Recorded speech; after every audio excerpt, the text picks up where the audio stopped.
up everyone? So today on the channel I'm going to be discussing the latest animated film from Aardman Studios, a sequel that has been 23 years in the making to an absolute belter of a film, Chicken Run. That's right, today we're talking about Chicken Run, Dawn of the Nugget, which just had its world premiere at the London Film Festival. I was lucky enough to catch it there, and it was actually the last film that I watched at the festival this year. I was very excited for this film because the original Chicken Run is about as close to a perfect family film as you can get. The Great Escape-inspired frolic by Nick Park and Peter Lord about a brood of chickens escaping from a POW-style chicken farm still holds up 23 years later. It is a personal favourite from my youth, partly because it's set in Yorkshire, and as a proud Yorkshire lad, in fact it's why I say "hey up" at the beginning of all my videos, it's lovely to see that Yorkshire representation on the screen. God, I went very northern there, didn't I? On screen! Sorry, I just started thinking about Chicken Run and the accent comes flooding back. But yeah, I sat down the other night and gave it a rewatch in preparation for the new sequel, and the film is still as charming and enjoyable as it was when I was a kid. I think I might actually prefer it as an adult. But yeah, I think enough time has passed now for me to classify it as an animated classic. But how does Sam Fell's sequel, Chicken Run, Dawn of the Nugget, hold up in comparison? Ugh, let's just say, set your expectations to low. I'm not saying that this film is an outright disaster. Okay, it's not. It's actually quite watchable. I'd go as far as saying that it's a good film.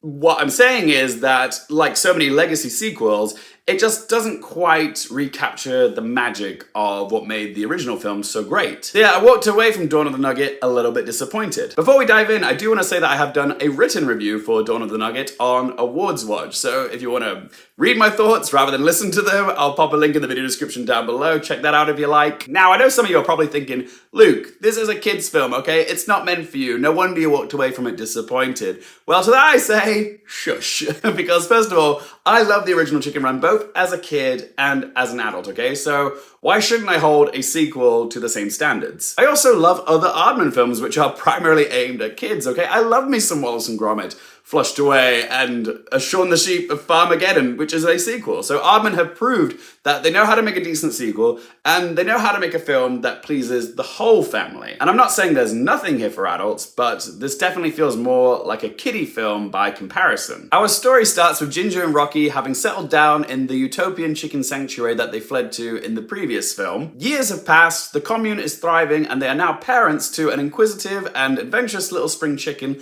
called Molly, who's voiced by Bella Ramsey, who, much like her mother from the previous film, longs for freedom beyond her immediate surroundings. Molly's curiosity takes her to the Funland Farm Factory, a building which on the outside kind of resembles a Bond villain's headquarters, but on the inside, Molly and her new friend Frizzle, an energetic vocal performance from Josie Cedric Davies, are taken to this chicken playground room, which kind of looks like a hybrid of Barbie Land and the staircase corridors from Squid Game, complete with pink slides and all-you-can-eat feeding stations. But once the veneer of excitement wears off, Molly soon discovers that she's being held captive and that the owners of Funland Farms have sinister plans for her and the rest of the imprisoned chickens. So it's up to her mum Ginger and the rest of the gang to break into the facility and bust her out. As the tagline reads, the last time they broke out, this time they're breaking in. So yeah, should we be all that surprised that the new Chicken Run film isn't all that great? I mean, there were red flag warning signs quite early on. Like an old car that's been stripped for its best parts,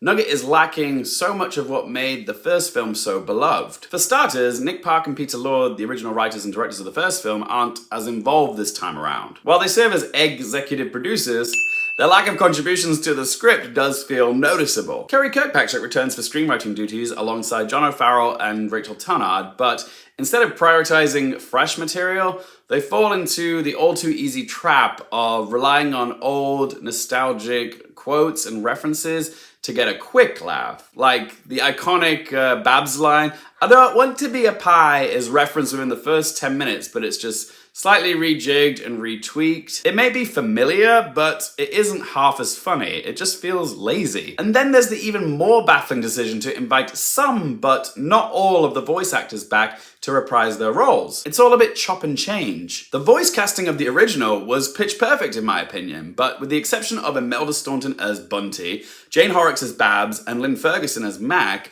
several members of the original Poultry cast weren't invited back for the sequel. I can kind of understand the reasoning not to invite a controversial person like Mel Gibson back to voice Rocky, who's been replaced in this film by Zachary Levi, but why recast the rats when Timothy Spall and Phil Daniels were both available? But the absence which truly stings the most is without a doubt Julia Sawalha, who voiced the resourceful and inspiring protagonist Ginger in the original. The decision to not bring her back is a puzzling one and seems beyond arbitrary. Sawalha has been replaced in this film by Thandie Newton, and while Newton does a perfectly fine job, she does lack a certain plucky tenacity and resilience which made Sawalha's Ginger such a great leader. The reason that Sawalha received for her exclusion from the sequel is that they said her voice sounded too old and that they wanted someone younger to reprise the role, which is a nonsensical and ageist excuse if ever there was one, because Thandie Newton is only 4 or 5 years older than Sawalha, but also true to real life,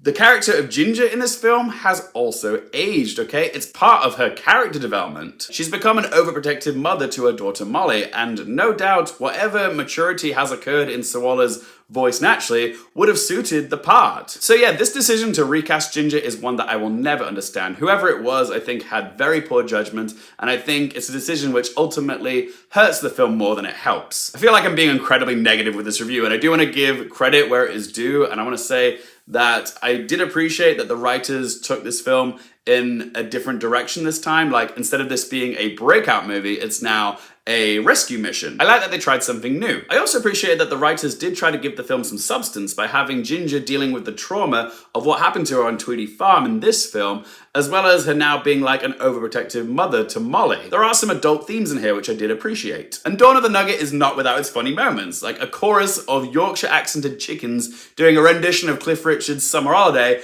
was a hilarious highlight. But despite good intentions, I still couldn't shake the feeling that this Chicken Run sequel was missing some ingredients of what made the first film such a winning movie. It's like a chicken pie without the gravy, okay? It's edible, but it's kind of dry and lacking succulence. And it's not just beloved voice talents that the film has lost. The animation style, while certainly getting an upgrade, has kind of lost the charm of what made the first one so charming. New doesn't always necessarily mean better. Like, I will admit, the movements of the characters in this film are much smoother, but I actually kind of miss the janky movements of the characters from the first film. It was a little rough around the edges, but that was part of its charm, and with the sequel, it just feels a bit too neat and clean. Also, the original Chicken Run was made in the year 2000 and primarily used the old school claymation method of animation. It had stop motion characters moving around physical miniature models. There was computer animation used in that film, but it was more used for refining certain shots. It wasn't the standard like it is today. Today, with the advancement of CGI, it's made it much easier to create backdrops that look like Aardman plasticine backdrops, but the human eye is trained to know the difference, and while this new method might be cheaper and less time-consuming, the downside is the sequel lacks the tactile sense of world building which made the first film feel so lived in. The dramatic lighting, detailed sets, and flexible camera work of the original film is what gave the Tweedy Farm its grim Auschwitz vibe. By all accounts, a very unique and mature aesthetic for an animated family film, even to this very day. Whereas in Dawn of the Nugget, the backdrops look more artificial and flat, and this vibrant aesthetic just makes it look like any off the assembly line family film. I hate to say it, but it's just got that shiny sheen of any Netflix film, and without the grit, it kind of loses its personality. What also made the original Chicken Run so special was its quintessentially British keep calm and carry on sensibilities. Chicken Run was inspired by MASH, The Great Escape, and Stalag 17, films very much centered around World War II, but Nugget is more akin to a modern, slick Mission Impossible movie than it is any of those classics. The original Chicken Run was also very selective in its music choices in order to make the film not sound too modern. However, Nugget does the opposite and embraces modern pop songs from the likes of Paloma Faith, making this outing feel more like a third-generation distant cousin than a close sibling sequel. I just don't think they got the balance quite right to make this film both pleasing to kids and adults. The first film was a fun for the whole family adventure, but it also didn't shy away from having some darker moments. The stakes for that film were set almost immediately after Edwina can't lay any more eggs and she's taken to the shop.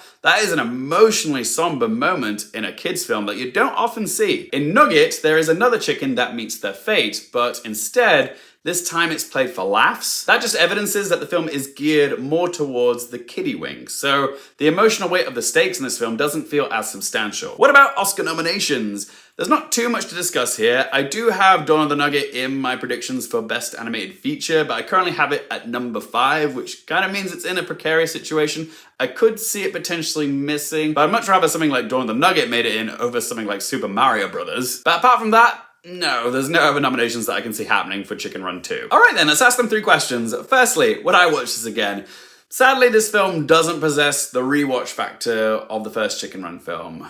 Dawn of the Nugget does have nuggets of inventive greatness, but that's really all they are, nuggets, whereas the first film was a full-on roast with all the trimmings. So while this meal was enjoyable enough, I wouldn't go back for seconds anytime soon. Maybe if I had kids someday I will, but I know I would much rather watch the original Chicken Run 5 times before I watch this a second time. Question 2, do I recommend it for you guys?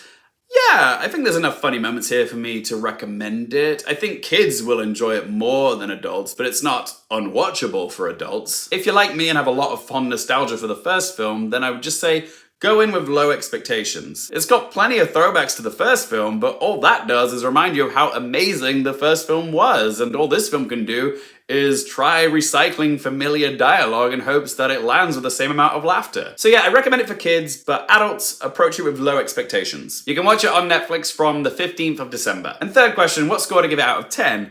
Chicken Run Dawn of the Nugget is by no means a bad film. It just pales in comparison to what came before it. So I'm gonna give Dawn of the Nugget a score of 5 out of 10. But as always guys, it's just one bloke's opinion. I would love to hear from you. Are you excited for Dawn of the Nugget? Have you seen it? If you have, what did you make of this film? I am really curious to see how other people respond to this movie. What you have to say, let me know in the comment section down below. If you guys have enjoyed this video, please do help me out with a little thumbs up button. If you want more movie, TV, and Oscars related content, don't forget to click subscribe, and as always, thank you guys so much for watching. For more things related to movies, TV, the Oscars, and popcorn culture, I'm Luke Carefield, and I'll see you next time. Blooming heck, they've got ginger!